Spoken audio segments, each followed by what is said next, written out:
reporting on the games you love by people who love to game. Okay, cool. So welcome to PAX. Thanks very much for coming down and talking to us. My name's Gareth Luke. I'm senior producer for Wargaming. I'm going to talk to you a little bit about World of Warplanes and Xbox 360 World of Tanks edition. So Wargaming's had a pretty great year, as you've seen. We've just turned 15. It was our 15th anniversary this year, which was fantastic. And with that, we opened our 16th regional office in Austin. Those guys are going to be looking after business intelligence and product vision and some of the tech side of our company, which was great. That saw the Wargaming family head around to 2,000 employees, which is absolutely incredible growth. I think this time last year at PAX we were around about 1,000. So we're still expanding and seeing a lot of growth, not just in the company, also in World of Tanks, our live game service, which just saw 70 million registered account holders. So that's crazy stuff, and we're super excited to be able to announce these things, and it really puts us in a good position to talk about some of the products that we're launching this year. Mainly, first off, I'd like to talk about World of Warplanes. So at Gamescom, we announced that we're going to be releasing the game in North America on September 26th. And when we do that release, we're also going to introduce the British tree of aircraft, which is highly anticipated, and we're really excited about that. As you can see, we've got version 5.1. This is the open beta. We've been in open beta for some time now, and we're now seeing, we've just seen 3 million registered accounts in the open beta for Warplanes, which is fantastic. And this release is really important to us because it's our last planned beta release, but it adds some key functionality in a few areas which I'd go over. The first area that it really adds is it brings in the infrastructure for unified premium accounts. What this means is one login, one account, all products within the World of franchises. Not the 360, it's a slightly different beast, but certainly planes and tanks and any other future products we do. But it's not just one account login, it also adds unified premium account as well. And what that means is you pay once for a premium upgrade, all products. So that's fantastic. I think our players are really going to enjoy that. What Chris is doing now is showing you one of the fantastic high-res models in games and in the game. And with this release, with 5.1, we also added in a lot of extra cruise skills. We added in different modules. We've added in different camouflage. We've really sort of added the whole repertoire of upgradability, which we're famous for in World of Tanks. So it makes it pretty exciting. As you can see, Chris is upgrading the aircraft now and also getting it ready for battle. Cool. So we're going to jump in game now.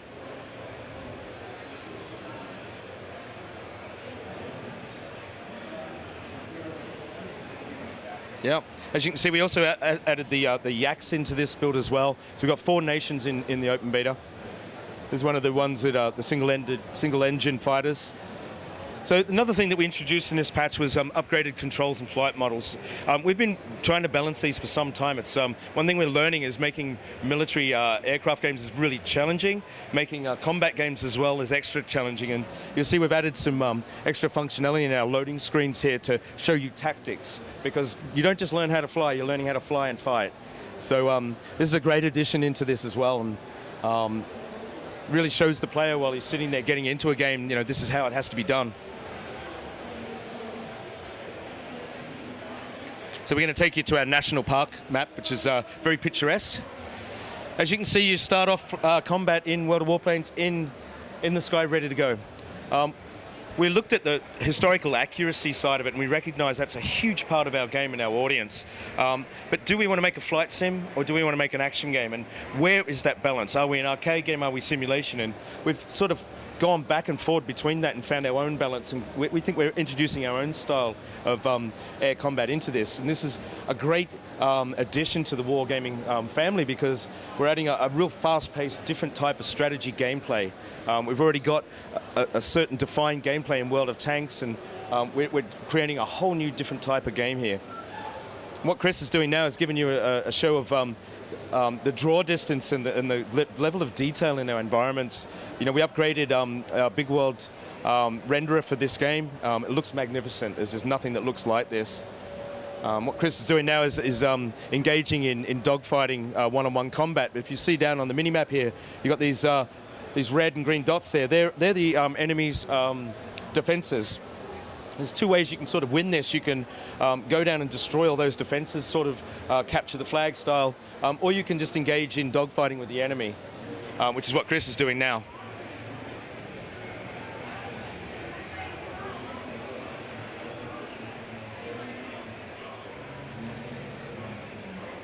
And this style of this type of strategic gameplay here really suits the three classes that we're promoting here. And she's coming in now on a ground installation to take that out. You can see the tracer fire coming in from the side,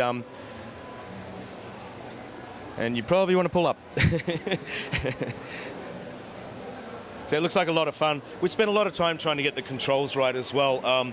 You know, we don't want to make this too hardcore a sim, but at the same time, we want to have as much accuracy as we can. So we've created three different main key control layouts. You can play on a gamepad, you can play on a mouse and keyboard, you can play on a joystick, and you can customize all three of those control streams for the more advanced user. So that really, really appeals to the whole wide range of fighter pilot.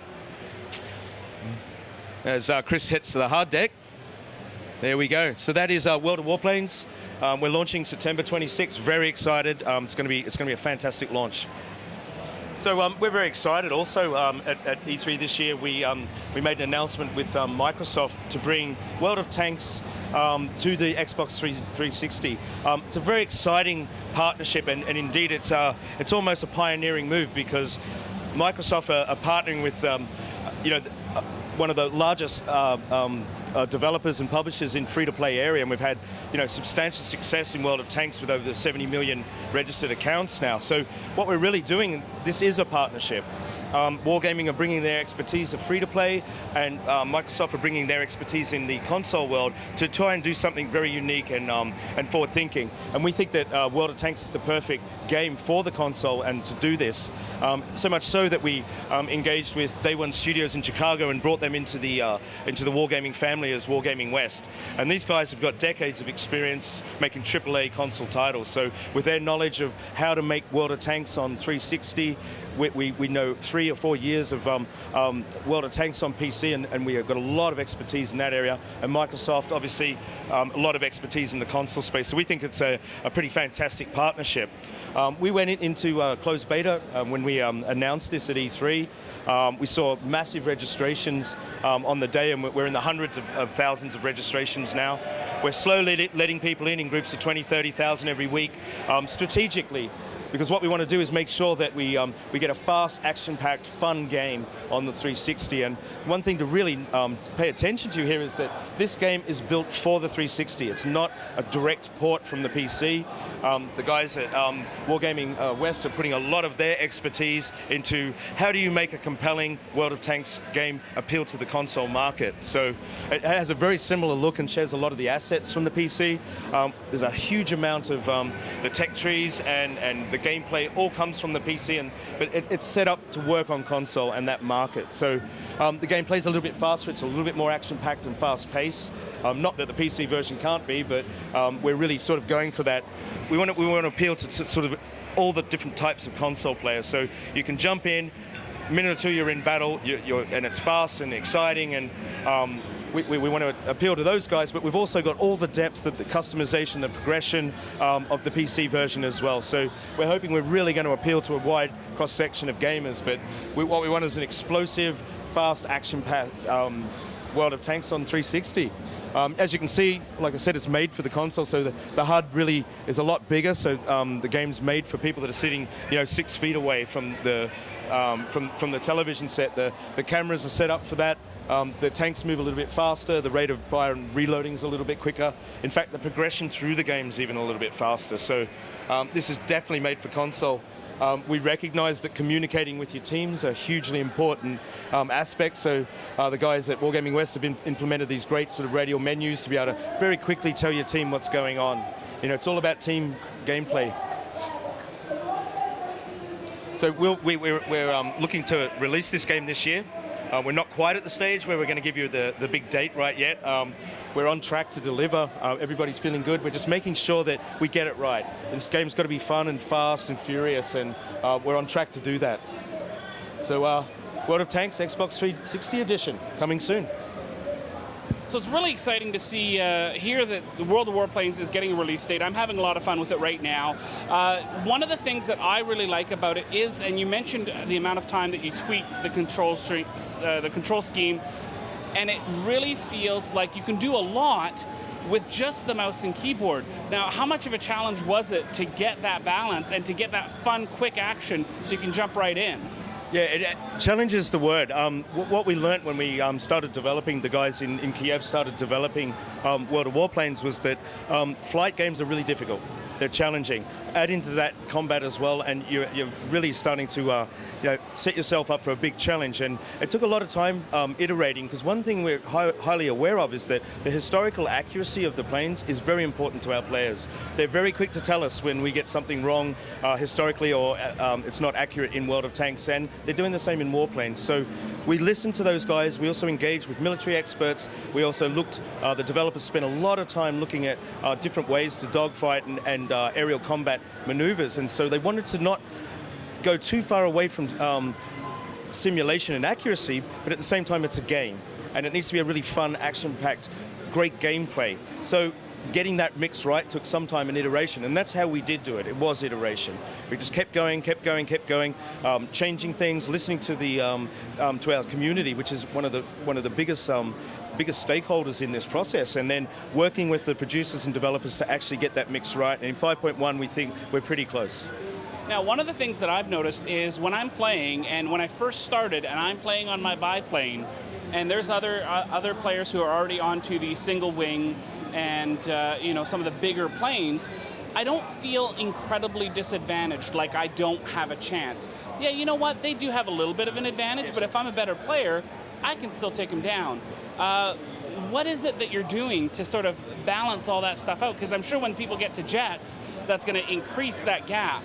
Yeah, so this is something we actually got a lot of expertise in World of Tanks in the same situation. Is we don't want like high-level, super powerful tanks or aircraft interacting with the noobs, basically. So our matchmaking system is something that counters for that, and only lets planes of similar stats and capabilities be in the same place together. So we've spent a lot of time trying to get that balance right, and a lot of learnings from Tanks, but the guys at Persia Studio as well have also put a lot of effort into getting that mix exactly right. We want everyone throughout the tiers to be balanced and enjoying the game.